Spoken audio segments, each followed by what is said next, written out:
Monsieur le secrétaire d'État, bonsoir. Bonsoir. Vous dirigez, Anthony Blinken, la politique étrangère des États-Unis. D'abord, l'Ukraine, qui appelle à l'aide. Est-ce que les États-Unis sont en mesure de promettre que jamais l'État ukrainien, que jamais Kiev ne tombera dans la main des Russes ? Oh, je suis convaincu que c'est déjà fait. C'est-à-dire, ça ne se passera pas, ça ne se passera jamais. On a cru, au début de l'agression russe en 2022, qu'il y avait une possibilité que Kiev tombe.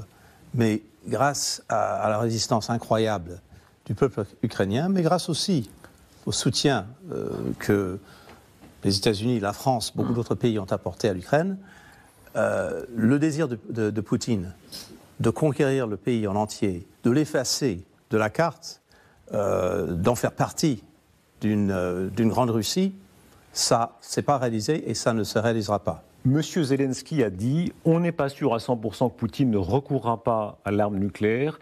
Et il ajoute « C'est ça qui rend le président Biden prudent ». Est-ce qu'effectivement, vous devez tenir compte de ce risque ? Dès le début, dès le premier jour, le président Biden était convaincu de deux choses. Qu'il fallait faire le maximum possible pour soutenir l'Ukraine, parce que l'agression contre l'Ukraine, c'était non simplement une agression contre le peuple ukrainien et contre le pays, mais une agression contre tous les principes de base du système international.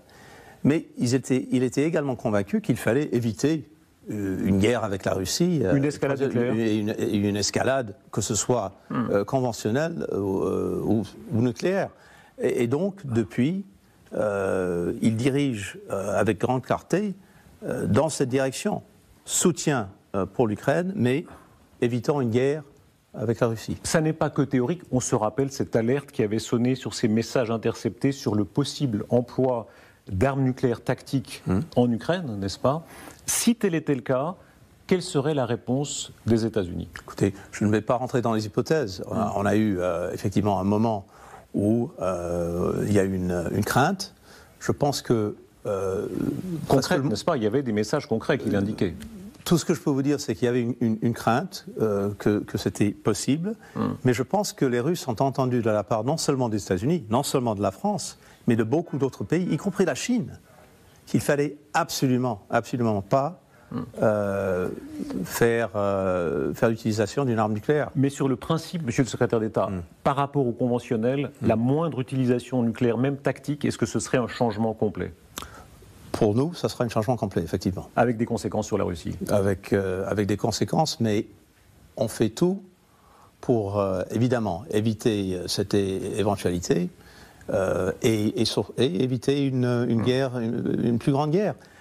Mais en même temps, il faut absolument soutenir l'Ukraine, parce que l'agression russe continue à ce jour, continue à faire des dommages effroyables au sein de l'Ukraine, et continue à représenter un danger non seulement pour l'Ukraine, mais pour l'Europe. Les Baltes expriment une crainte de guerre plus conventionnelle. Ce serait une incursion russe dans les territoires baltes, et comme en Crimée en 2014, le fait accompli. Est-ce que cette fois, les États-Unis l'empêcheraient militairement ? Vous savez, on a un atout exceptionnel, c'est l'OTAN. Et l'idée de base de l'OTAN, c'est qu'une attaque contre un des membres de l'OTAN, c'est une attaque contre tout le monde. Article 5. Article 5. Et justement, je pense que M. Poutine n'a pas intérêt à lui-même élargir le conflit, et surtout l'élargir avec ou contre un membre de l'OTAN. Monsieur Blinken, vous comprenez bien que c'est la question cruciale pour les Baltes notamment. Est-ce qu'ils ont la sûreté qu'au moindre pied d'un soldat russe sur le territoire balte, il y aurait une réaction militaire des États-Unis d'Amérique ? 1 millimètre, 1 centimètre, pour nous, l'article 5, c'est quelque chose d'essentiel. Avec une réaction militaire. Et encore une fois, je ne rentre pas dans les hypothèses spécifiques, mais je pense que n'importe quel adversaire qui serait agressif contre un membre de l'OTAN, c'est qu'il aura une réponse de l'OTAN, y compris les États-Unis. Ça, c'est vous. Si c'est M. Trump, est-ce que ça change ? Vous savez, moi, tout ce que je peux faire, c'est gérer aujourd'hui et faire de mon mieux avec tous mes collègues. L'avenir, mais... Est-ce que vous comprenez, pardon, Monsieur le secrétaire d'État, la crainte d'Européens qui se disent « si M. Trump est là, il y aura peut-être un désengagement de l'OTAN » j'entends des craintes venant de mes collègues, de mes compatriotes, mais vous savez, il y a souvent des craintes quand il y a des changements dans les démocraties, que ce soit les États-Unis, que ce soit la France, que ce soit n'importe quel pays démocratique où il y a un changement de gouvernement, tous les 4 ans, tous les 6 ans, quoi que ce soit. Il y a toujours quelque chose. Parce que, évidemment, on s'habitue à ce qu'on a, on ne sait pas ce qui nous attend. Mais ce que je peux vous dire, c'est que cette année, ça fera 75 ans de l'OTAN. 75 ans où des administrations américaines, républicaines, démocrates, ont soutenu l'OTAN. Je suis convaincu que, quoi qu'il en soit, ça continuera. Vous avez aidé très puissamment l'Ukraine. Vous excluez, ça c'est clair, des troupes américaines au sol en Ukraine, n'est-ce pas? Oui. En revanche, que se passe-t-il si les Français, M. Macron a dit, ça n'est pas exclu, des Finlandais, des Polonais le font, c'est leur choix. Est-ce que ça nécessitera un consensus de l'OTAN? Encore une fois, pour moi, j'évite les hypothèses pour l'avenir. Notre politique est claire, la politique du président Biden est claire, il n'y aura pas de troupes américaines sur le sol ukrainien. Pourquoi? Parce que pour nous, c'est quelque chose qui nous mènera plus proche d'un conflit direct avec la Russie. Ce que nous voulons éviter, ce n'est pas dans notre intérêt, ni dans l'intérêt des alliés, mais en même temps... Est-ce que ce serait une sorte de coup de canif dans le pacte, disons, depuis la guerre froide, où il n'y a pas d'affrontement direct entre les deux puissances nucléaires, le fait que des troupes au sol aient lieu? Pour nous, c'est une question d'intérêt national. Ce n'est pas dans notre intérêt d'avoir un conflit direct avec la Russie. Je ne pense pas que ce soit dans l'intérêt de chacun des membres de l'OTAN. Mais en même temps, il y a une détermination, une conviction qu'il faut faire le maximum pour soutenir l'Ukraine et le faire non seulement cette année, mais dans les années qui viennent. Parce que le vrai danger, il y a un danger immédiat sur le terrain, mais le plus grand danger, c'est l'idée qui est peut-être dans la tête de Poutine qu'il pourra durer plus longtemps, qu'on va finir par s'effacer, que ce soit nous, que ce soit l'Europe, que ce soit les autres partenaires. Je pense qu'il faut, essentiel, de convaincre Poutine que ça ne sera pas le cas. Mais Anthony Blinken, encore une fois, si des Français y vont, si des Finlandais, des Polonais, etc., est-ce que c'est à leur risque et péril ou est-ce que vous pensez que ça engagera l'OTAN? Chacun doit prendre ses décisions à l'échelle nationale et à l'échelle de l'Alliance aussi. Il faudra un accord de l'Alliance? Encore une fois, je ne rentre pas dans les hypothèses, mais je sais très bien que avec les relations que nous avons au sein de l'Alliance, les relations que nous avons directement avec la France, tout ce qu'on fait, on le fait ensemble.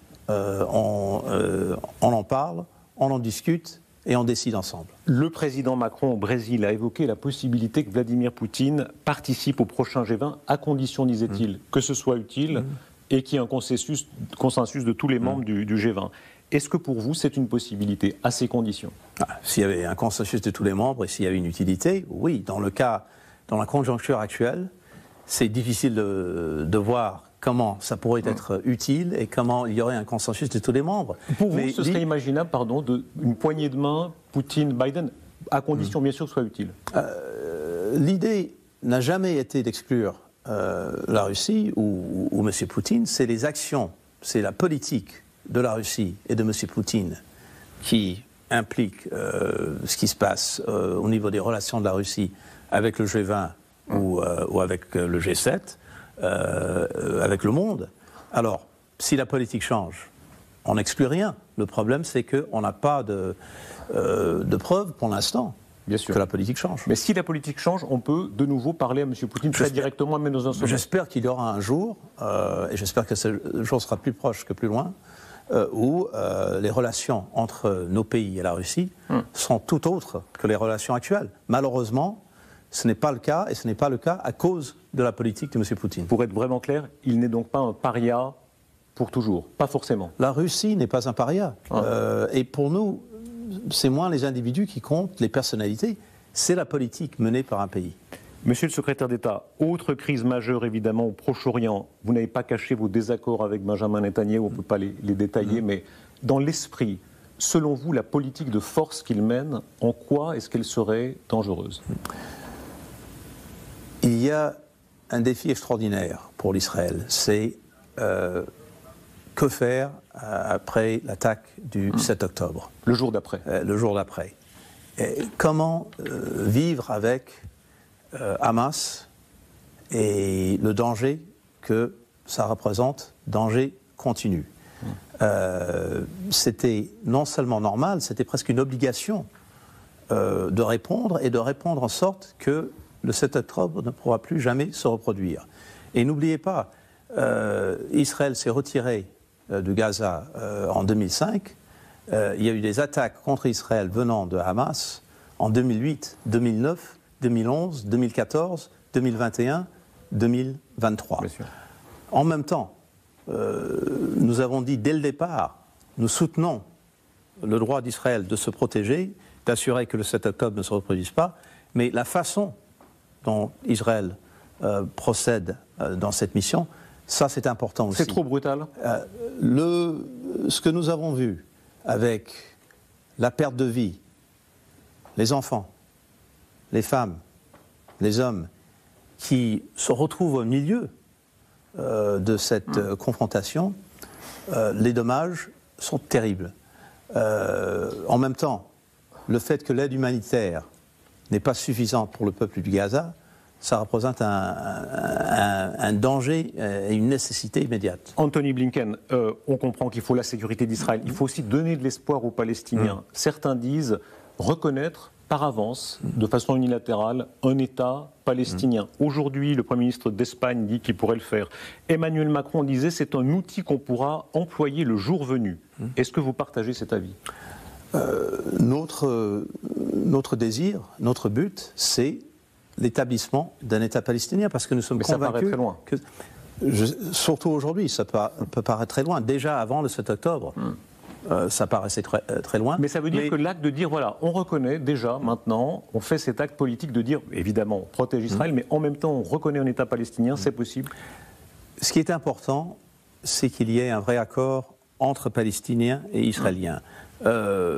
Pas un accord qui est appliqué unilatéralement par d'autres pays, mais un vrai accord entre les deux. Mais il faut aussi qu'il y ait du leadership venant de la part des grands pays dans le monde pour essayer d'arriver à cette destination. Je donne un exemple. Israël a le désir d'avoir une relation normale avec l'Arabie Saoudite. Ça serait quelque chose d'historique et d'extraordinaire. Nous y travaillons. Et je pense que c'est possible, mais pour arriver à le concrétiser, il faudra deux choses. Calme au Gaza et un accord sur l'établissement d'un État palestinien. Donc on voit si vous voulez, une route possible. Dans bien des cas, il faut des compromis. Compromis au Proche-Orient, compromis, j'y reviens, à l'Ukraine. Un jour, est-ce qu'un compromis territorial sera nécessaire? Certains pensent au Donbass et à la Crimée. Ou est-ce que pour vous, c'est le droit international, on n'y touche pas? Pour nous, ce qui est important, c'est le désir, la volonté du peuple ukrainien. C'est à eux de décider. Quoi qu'ils décident, nous les soutiendrons. Mais je suis convaincu d'une chose aussi. Malgré les difficultés du moment, premièrement, nous avons une défaite, un débâcle stratégique pour la Russie en Ukraine. La Russie, au niveau militaire, économique, diplomatique, est plus faible. Le peuple ukrainien est réuni ensemble, en solidarité, contre la Russie, ce qui n'était pas le cas avant 2014, la première agression contre l'Ukraine. Nous avons l'Europe qui a coupé la dépendance sur la Russie pour l'énergie, et l'OTAN, maintenant, plus fort, plus grand, de nouveaux membres. C'était quelque chose qu'on n'envisageait pas du tout avant 2022. Donc, déjà, on sait ça, et on sait aussi que l'Ukraine a la capacité d'être un État fort au niveau militaire, au niveau économique, au niveau démocratique. Le chemin est là, ça se dessine, mais il faut le soutien des États-Unis, de la France et de l'Europe. Un dernier mot, Anthony Blinken. Nous sommes ici à la résidence des États-Unis. Merci pour votre français. Les mannes de Jefferson, le père fondateur, il est là. Il avait cette formule fulgurante. Il disait les États-Unis empire de la liberté. Encore aujourd'hui, vous êtes une puissance impériale, la guerre d'agression en Irak, les échos de la NSA, mais en même temps, vous dites non, un peu, beaucoup. Impérial, non. On n'a pas le désir de conquérir le territoire, de garder un territoire. On a eu des interventions avec le recul, avec le temps, on aurait fait autre chose. Vous la regrettez? Mais tout ce que je peux vous dire, c'est que pour nous... Vous la regrettez? Oui, j'ai des regrets absolument sur l'Irak, comme beaucoup de gens. Mais pardon, j'allais dire, vous êtes en même temps défenseur de la liberté. Pour l'Europe de l'Ouest, nous avons besoin de vous. Est-ce que vous êtes toujours le gendarme du monde? Je suis convaincu de deux choses.